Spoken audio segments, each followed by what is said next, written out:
ქართული მედიცინის ისტორიაში პირველად დამყარდა მსოფლიო რეკორდი.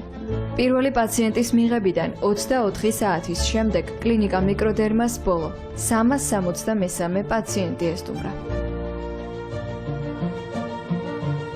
გავიდა 24 საათი, მსოფლიო რეკორდი დამყარებულია, მივიღეთ 363 პაციენტი.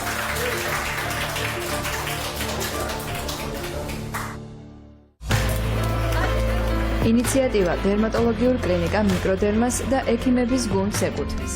მათ 24 საათიანი უწყვეტი სამედიცინო მომსახურებით საქართველოს რეკორდების რუკაზე მედიცინის დარგში პირველად მონიშნეს და ამასთან ერთად საზოგადოებას კიდევ ერთხელ შეახსენეს ხალის მონიტორინგის აუცილებლობა.